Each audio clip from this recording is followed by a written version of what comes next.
I think I'll probably, do you want to do these yourself? No, Okay, it'll be all right. mine. Yeah, okay, all right. I can push the buttons for you. Right. So he's going to talk about the design of the bridge, how it's evolved, just to give you some of the background. And then also talk about more specifically kind of the initial thinking on some of the column landings. So take it Yeah, away. okay. Well, we've seen this slide a few times now and we're just talk a little bit about the engagement. You know, we're talking with SDOT all the time related to this bridge, and we've spoken with SDCI in the area of Pigeon Point and the shoreline, et cetera. But these are some of the other folks that we've engaged with over time. I don't want to go through all of them, but just to clarify that we haven't developed this in a vacuum. So this is the evolution of the concept. So this is a picture that we took, and it sort of shows that this area is heavily industrialized. This is where a lot of work gets done in the city. We're trying to put a new bridge, right there. Next slide. Here's more of the context, and this does have a bunch of buttons, I think. So here's the West Seattle High Bridge, the BNSF bridge. There's a low bridge, and then there's obviously two waterways. And so we're trying to get across. Next slide. Nope. So this is a slide that sort of just shows the other bridges that are there. They're shown from standing on the ground, I think, in West Marginal. But it does show a little bit of different design types that are being used there. And so I think that's something the designer has looked at. Next slide.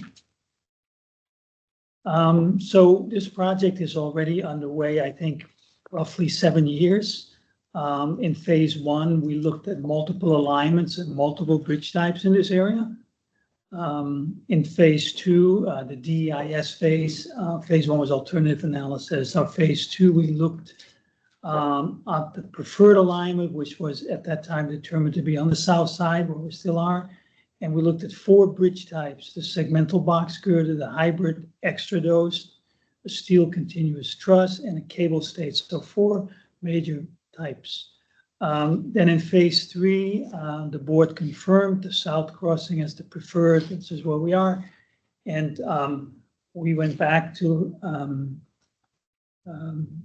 we had to continue looking at it. And I think one of the big consideration coming out of, looking at a number of different bridges was we were not going to have piers in the water. And that kind of brought us to the cable stay. And we evaluated that almost 2 years ago. So next slide. So these, I just mentioned those, these are the 4 types we looked at, and you can see they all straddle the water a little bit differently. But at the end, the cable stayed was the bridge that was evaluated as the best for this crossing in this location. So this is a cable stay structure. It's what they call an unbalanced cable stay structure. You can see the stay cables are not symmetrical from the tower.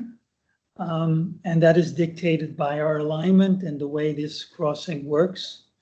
So the spans is the 970 feet is what we need to get completely out of the water.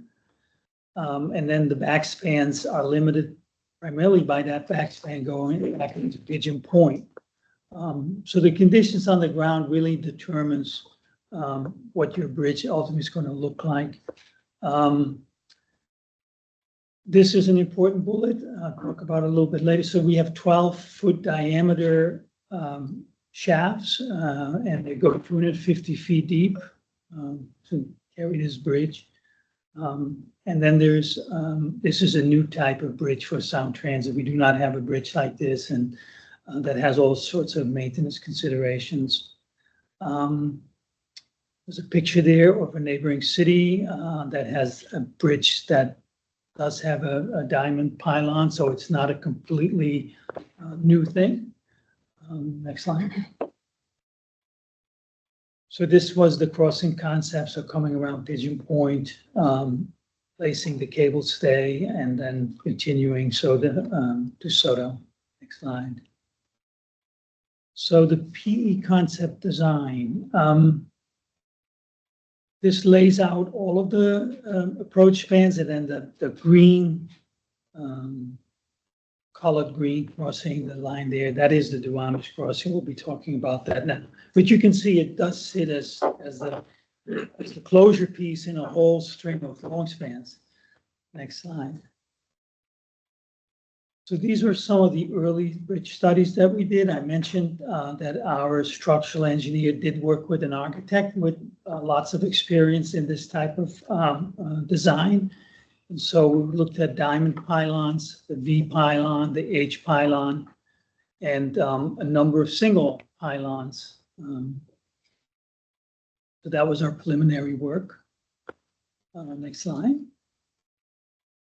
And we kind of went through that process, and we looked further at the H pylon and the diamond pylon as pylons or types that would have the tracks together within the structure. The single pylons, the tracks have to separate and will go on either side of the single pylon. And if you look at the ones on the right, you can see that the one to the left of that is a single pylon with single cable plane. So then you have the cable plane between your tracks. This was not desirable from a maintenance and operations perspective. And then the other one does have a double plane, but widens out much more and will be harder to integrate with the rest of the approach span. So, so we continued with the diamond pylon, the H pylon. Next slide. Here you can see some side views of that. The length shown here is 374.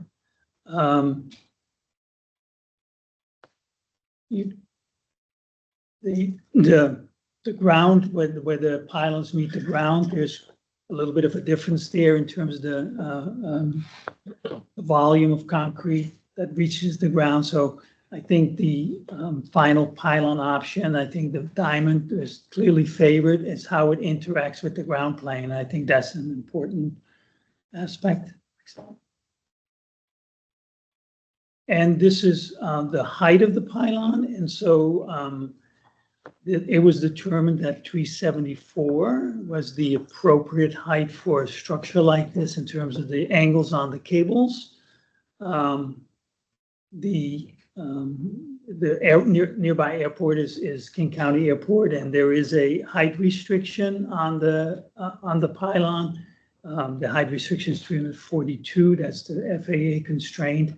But we're working with FAA to get the taller diamond pylon accepted and approved.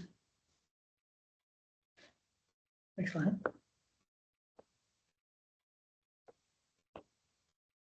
So this is a picture. This is just basically the same picture we showed like 10 slides back, and here we have placed the rendering in the picture. And I think you know, the bridge is clearly visible. It's but it's not overwhelming, and it fits, you know, with all kinds of other structures you do see in this area, whether they're the industrial structures or the cranes. Next slide. Here is a view from Harbor Island, and you can see the way this bridge currently looks. The pylons have a side that's rounded, right? So that's different. It fits well with the other structures. And I don't know if this is completely correctly rendered. We're trying to have the same clearance as the West Seattle Bridge. And this looks like it's a little higher, but that's just sort of the view. Next slide. So this is when we are standing on Harbor Island and look back to the area that we've been talking about,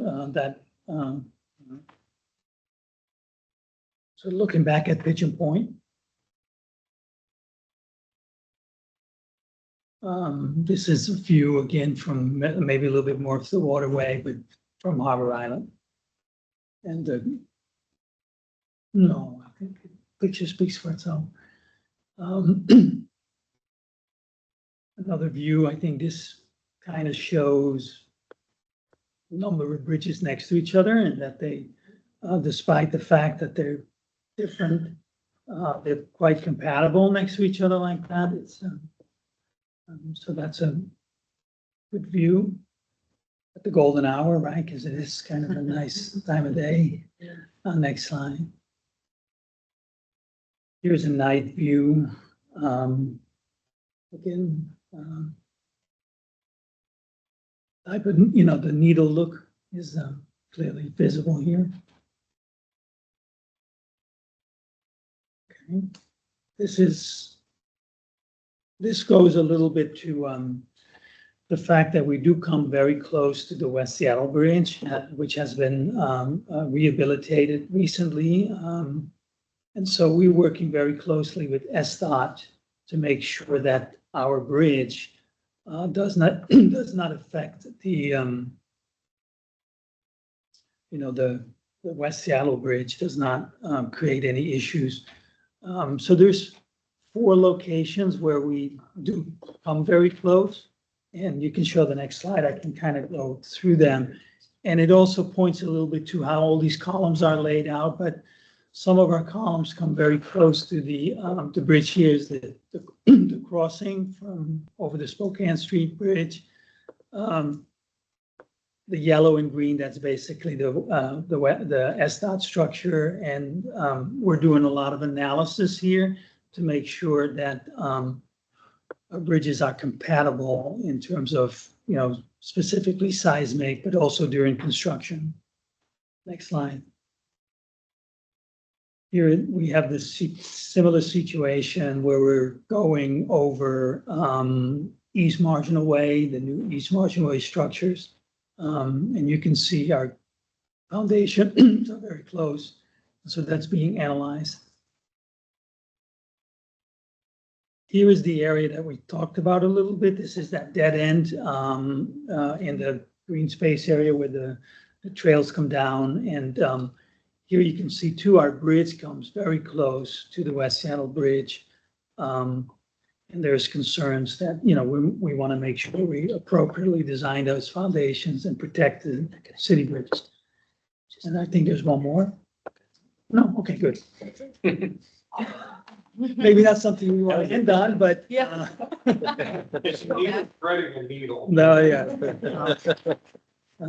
Yeah, it's good to remind ourselves that there's lots of engineering and complex challenges that we need to work through while we're working through the aesthetics and ground plane and so forth. Yeah, there's plenty more work to be done on exactly what is right around those columns of the ground plane, right? So we want to make sure that there's adequate sidewalks and roads and bike paths where appropriate. And so, there's more work to be done as the engineering develops. We know exactly where those columns are, and then we can work around them. And we had some excellent subcommittee meetings. So I don't know if anybody here was part of those or not. But it was great to be in contact with the Danish expert to be included in all that. So, Susan, you got 30 some minutes. Okay. You can do this. I don't know if we need to cover all of these topics again because we've already addressed them twice. So Yeah. Have at it. Yeah. So I think we were just chatting that, I think we should probably just combine the questions. I don't think we need to go category by category. I think most of the questions will probably be aesthetics, since it's kind of an isolated element that's we're talking about here. So, But just a request Yeah. for the notes to try to be clear about what's the recommendation. yeah. No, so definitely questions first, but I think we don't need to go category by category. You can just kind of go around and But I don't know, it's a whole idea of circulation system. Yeah. it's a little bit NA for this piece, I think, so. I don't know if we just go around the table like usual for questions Keep it to first. questions rather than statements for stuff. Yeah, so Jill, do you want to start with questions? I don't have any. Okay. Thank you. No? I have a question, but I don't want you guys to read anything into it. I'm not, I'm just kind of curious. I'm looking at this image specifically, and for one thing, I think it's a beautiful structure that I wish, I think part of it is the statements on it. I'm just kind of curious is it a cost consideration? So as I'm looking to the left, I almost wish that there was another needle that extended another, whatever that section is without those other columns. And I'm just kind of curious, is the reason that you chose to transition from the cable bridge to the shorters or the long stands probably a cost consideration probably, or is it a cost? I'm just kind of curious why we would. Yeah, well, another right. section. Well, it's cost would be very, very. A lot more. Yeah. But it's also, I was trying to explain with the 970 and, then the back spans, then you would still have to sort of make it function with a number of different spans, right? And you don't have opportunities to do all of that because of all of the stuff that's happening on the ground, the other waterway and so forth. Obviously, there's different ways to do it, but the cost of this larger span is substantial. Yeah. And but the layout would also play a role. If you did have all the money and you say, can you build another one right next to it? No, it'd be not that easy to do. I'm not suggesting ever, or even to look into that. I was just kind of slightly curious. Can I piggyback on that? Just a question. Sure. We are spanning 1,000 feet across this primary waterway. Is the other waterway being touched? No, we go over that with. You also are fully spanning that. Right. Okay. That was my add-on. And then can you go to the nighttime view? Oh, sure. And my question is there a lighting specific strategy? I think it's kind of fun, whether you like it or not, the way that they light up CenturyLink Field, which is not CenturyLink anymore. Anyway, the football stadium and the girder on it. I'm just kind of curious if there is a lighting We've strategy heard, for this, or we've heard from, I think in previous meetings, lighting has come up. But any lighting, we would have to work with the tribes and what their views on that are. Sure. You're certainly going to have FAA light on top of it. Yeah. Especially if we're nudging into past their. Right. So But this one does show some, we haven't had those conversations and lighting would be something that needs to be discussed. Because of the salmon and, your environmental us. that would be a Which question. affect the herons. And the what? The hair, oh, yeah, right. So there was just a question of if there is a strategy and maybe later. And then my final question is, how tall are those, the cranes that take the cargo container cranes when they're in their upright position? They look to me like they're kind of a similar height. So I was just kind of curious about that. Yeah, Like in that picture right there, they look like they might be just as tall as the bridge and. our pylons are about 374, right? We're saying. I don't know if those cranes reach it in that position. They don't have any lights on them for FAA. And I don't know if they're right in the flight path or not, but even the ones that are on Terminal 18, they don't have any lights on them. And I don't know because it's a crane, maybe because they move up and down, they don't have to do that. But I think we're a little taller than the cranes if they're in that position. Anyway, yeah, I'm excited for the bridge. Just that's a more of a comment that it looks cool. So that's it. Okay. Questions? Great to hear about the lighting, because I was curious about that as well. And so one other just color treatment question, looking at the Sky Bridge example in Surrey, there is like a swatch of red on that bridge. Yeah. What was the discussion like of the possible introduction of color from like a surface treatment as compared to lighting? We haven't gone, that has never been discussed. This is, so far it's plain concrete. We added that picture of the one in Surrey or Vancouver, because it is a needle. Our architect doesn't think it's as proportionate, as elegant as the one we have. You can also see that particular one, I don't know if you want to bring the picture back up just to. Is it back in the first?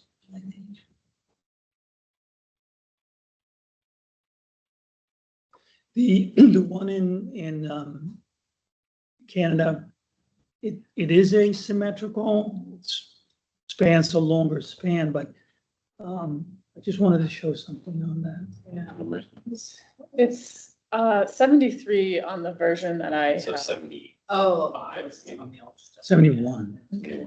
Yeah, maybe it's a little too far away, but you do, that bridge does, that pylon does sit on a pedestal. In the water. Yeah. And, you know, we've shown you some renderings that, and the rendering we're showing is not the best rendering, unfortunately, but it shows that our pylon goes into the ground, right? And that's a big difference. And it's also something that, you know, it's an important aesthetic feature. But it also is nicer on the ground when you're thinking about the ground plane, and, you know, you don't want that foundations that it sits on come higher, because it's very big and it would change that ground plane. And how And you, you're suggesting that no giant container ship can crash into it at the top. no, well, in this case, let's not go there, but in this case, yeah, that was maybe that is the purpose of it, but we're on land, right? Exactly. So, I wanted to go back to the question of color on the bridge, and I think we'd really, you know, everyone would need to consider, you know, what should be the visual focus of this bridge. And I think the bridge has the potential to be a really elegant feature in the Seattle skyline. And would color enhance that or detract from it? And then another factor would be maintenance. So any applied color has to be maintained at a certain interval. And I'm not quite sure what Surrey's plans are for maintaining the color on that, but I know it would be difficult for us to do that on a regular basis. Can I ask a skyline question? I don't mean to No, that's it. jump. The one view that we haven't gotten is from the city. And maybe one that includes the stadiums, right? So there's arches of stadiums and then a port with big tall things. But the view from the city is probably your most viewed location. Like the Monday Night Football view.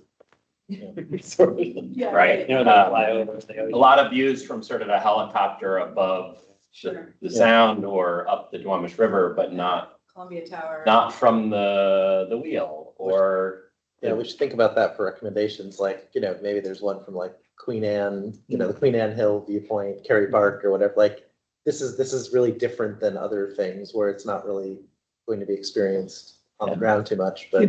From our new waterfront. Right, there Like, might what does be it look like? signature location that Yeah. we ask them to study. You know, Yeah. I think Molly actually did have a question. Yes, I do. Let's see, so as the pylon strikes the ground on the west side, before you hit Pigeon Point, are there any requirements for whether people can approach the base? I can't answer, you know, there's a safety and security aspect. there's a need for us to maintain the cables, and currently we can get in that tower from the bottom, thinking about getting in the tower from the tracks, like, so we're still weighing a lot of things there. But, I can't, I'm not in a position to say, because the more you make it a landmark, then, there's security aspects to that, and so we want to hold off on that, but, as part of looking at that area, that green area that we talked about, and this bridge will sit there. There will be a need for storm drainage, water that comes off the bridge, and so we need to get to that storm drainage somehow, whatever that storm drainage is, we need to maintain that. But, with all the discussions about access and, we need to think about how we don't want to put a fence around it like it was suggested. We want to be very careful and deliberate about that. It's too early to tell. Right. Any other questions?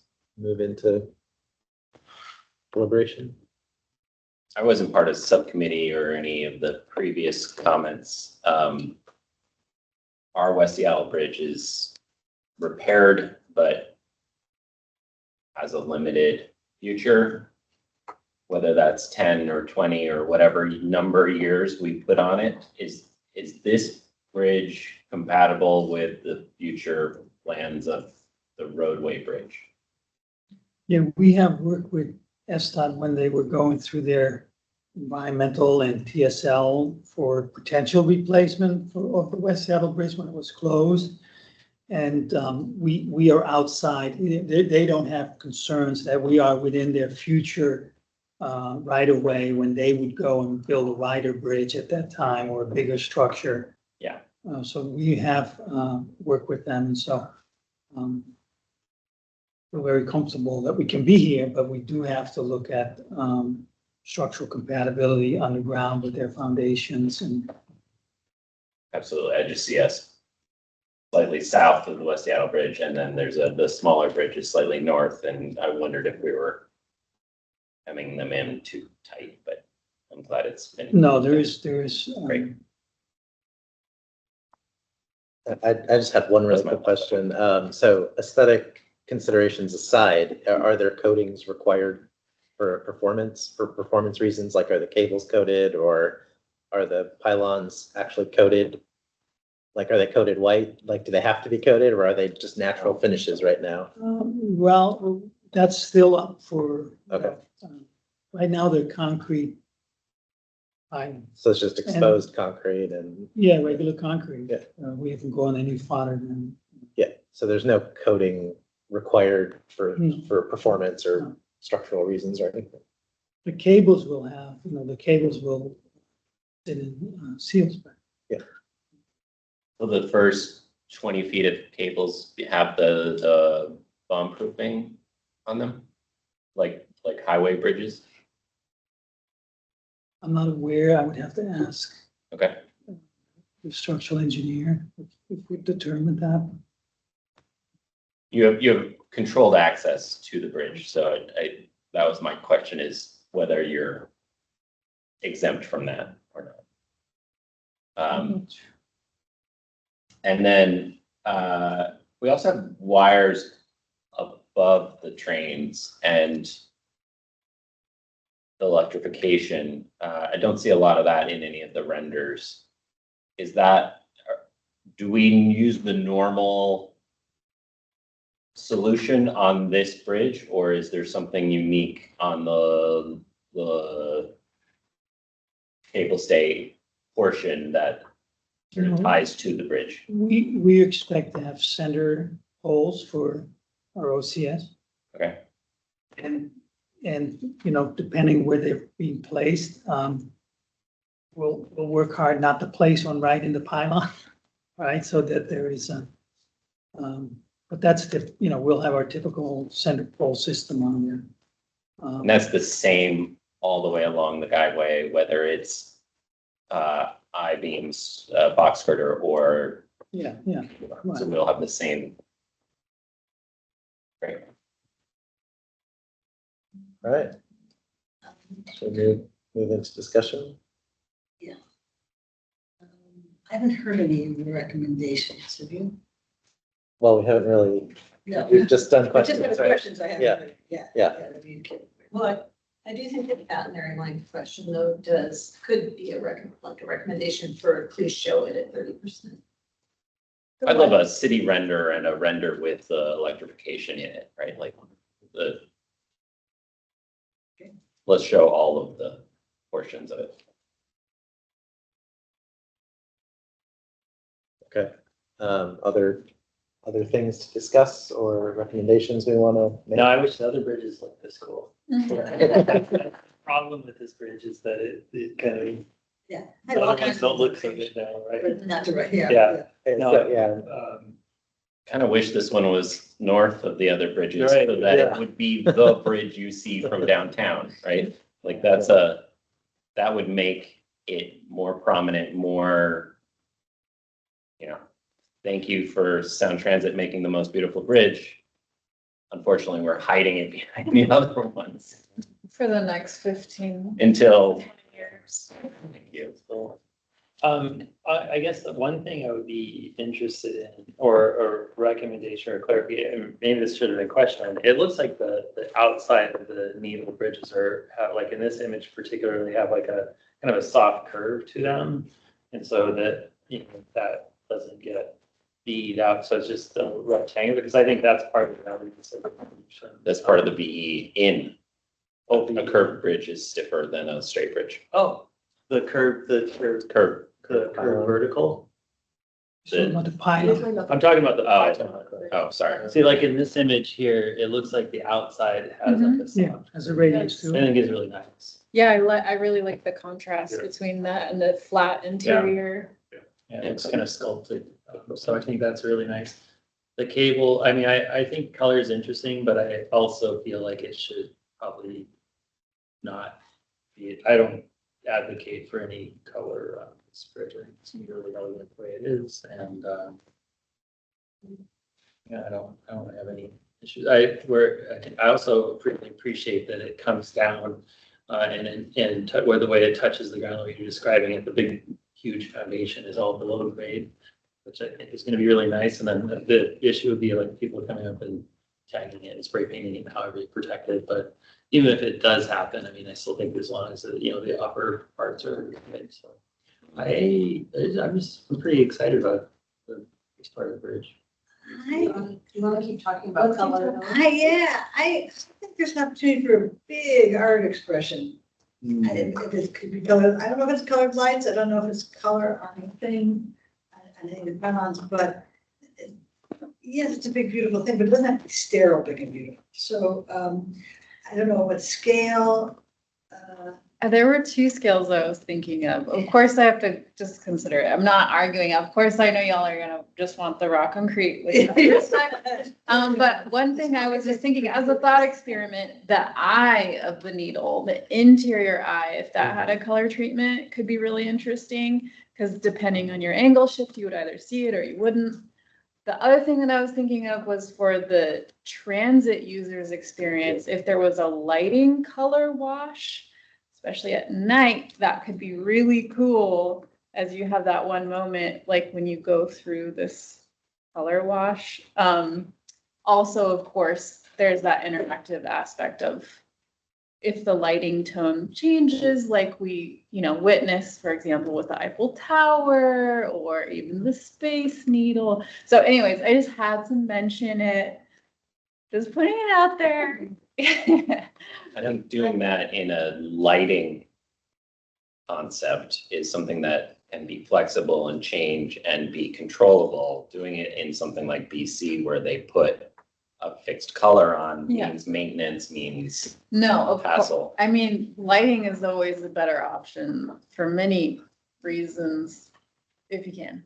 So that would be, I think, what would be valuable to know more about at 30% is as coordination with tribes continues, as they think about salmon and heron and FAA regulations, how much lighting is plausible, because that, I agree that color as a temporal experience rather than Yes. color as something that requires maintenance would be great.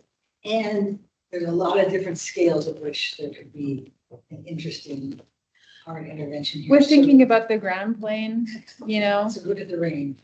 Mhm. I would say that the reason that I think it's successful is because it is so sculptural and you add color onto that. It's going to be competing. You can have a much simpler expression of all this stuff. If you're gonna add a bunch of color to it, then it could be a lot different, you know, and it's about the color, not about the form. So and I do love the idea of lighting being kind of a part of it, because we have pretty short days here in the winter, so even if it was like, maybe it's only illuminated while the train is running and it Maybe shuts it's off. looking at motion. Yeah, I mean, just to say though, there is color. Concrete is a color. oh, sure, So sure, yeah. I it's meant not like not a additional non-existent That's color. And again, we don't have to Great. fix it here. We Yeah. just need to say, Yeah, I think it's a please recommendation. consider this. Well, I think what's interesting too is like, you know, a lot of cities have these like iconic cable stayed bridges now. Do we feel like it's important for it to be somehow unique to Seattle, or should it just look like all the other ones, you know? Just a question. I don't know that I have an opinion either. Well, and what would make it unique to Seattle? Right. That was, I think, the question too that I thought. So I mean, I think the general recommendation I'm hearing is, you know, study color and lighting opportunities at a variety of scales and in consultation with public outreach and tribes. Is that kind of? But we're not asking there, or I'm not Yeah. advocating for there to be color, Right. but to look To at. study. Consider Yeah, it. consider. I'm not sure it needs to stay in the architectural world. It might be more interesting in the art, Mhm. where there are fewer rules. But if you're to like choose where you're spending your dollars, I feel like this is such an elegant form and could be a really nice iconic. I agree, there's a lot of cities that have it, there's a lot of cities that don't. Yeah.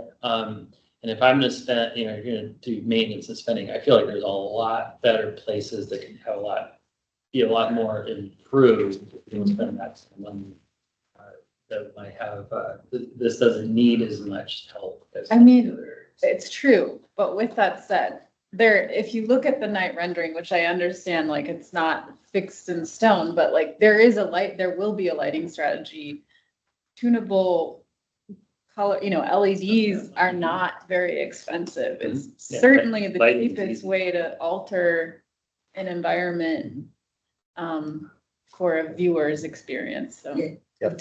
10 minutes left. I think we've circled that recommendation. Yeah. Maybe circle it. And I underlined it in bold. Yeah. How it meets the ground, Yeah, okay. What's the other word? how it meets the ground. How it meets the ground. I heard a little bit of that, so I think one of the things that we appreciated was that it's meeting the ground more elegantly in that the foundation is underground. And you're seeing it express itself as it gets smaller near the ground, so the kind of lightness near the ground. What I would want to know at 30% is, are there occupiable spaces or somewhere around it, not necessarily up against it? Are there community spaces that have been talked about in engagement? What does that light green become? Is it something that people can access from any direction, understand from what views am I seeing it? You're talking about the space right around the pylon? The space around the pylon, am I seeing it? Am I seeing Just the base appreciate of the the elegant pylon? architecture. Where am I seeing the base of the pylon from? How it interacts with whatever the green space becomes, if it becomes publicly accessible. So that's just something I would want to see in 30%. I think I have an add-on to that. There are those two hold down columns. So it's primary pylons, and because it's asymmetrical, you have columns that are keeping it down, not keeping it up. Those two columns are another one of these column typologies that we've been talking about. That's what you were referring to earlier. Correct. Yeah. Be nice to see what those are and how they Yeah. relate to everything. We already kind of commented on that earlier. So. But with this bridge, yeah. And that also includes any views to it from that bike crossing as you're going across the West Seattle Bridge by bike. So any bike and ped locations, what are the views of the bases of these pylons or of those columns that are started? Okay. Anything else we want to discuss or recommend? I mean, I think we can wordsmith it in the minutes, I think, but basically it's studying color, lighting, art opportunities, a variety of scales for the bridge itself, in consultation with public and tribes. Then I think the similar comment for how it meets the ground. We appreciate the elegance of how it meets the ground, but are curious to get more details on, what the security perimeter will be, how, if there are opportunities to activate that space, et cetera, art opportunities there. At 30%. At 30%, yeah, this is all just, studied for 30%. And then I'm interested in like rendering the signature kind of viewpoints, Yes. like, Should we pick those views right now?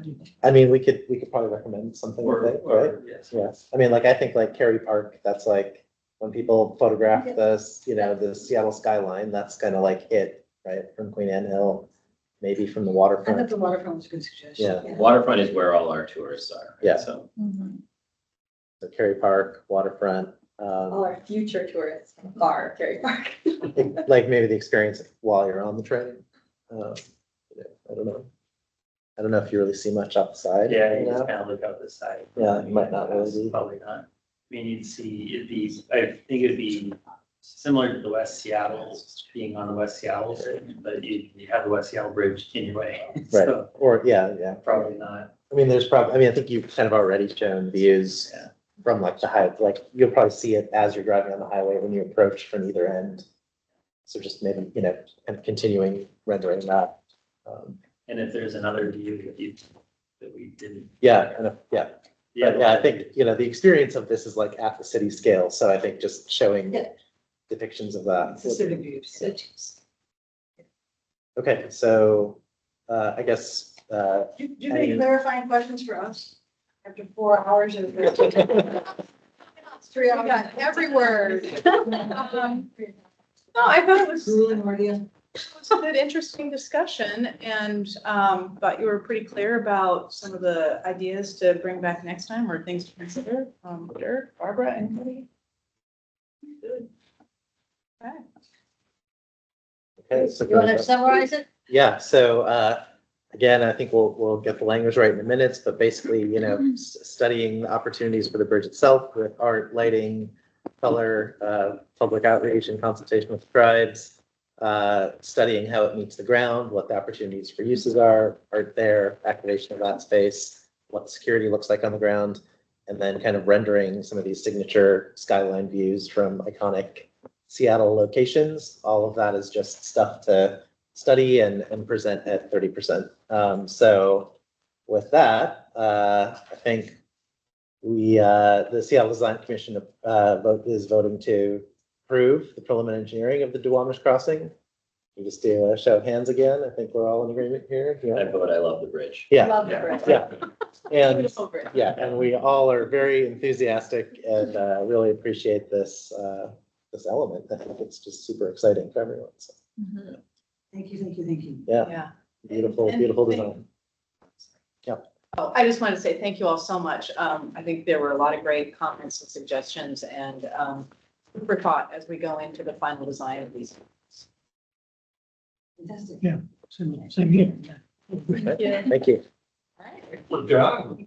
Thanks. Good day. Got us back on time. Wow. 5 minutes. Put it all together. I exactly.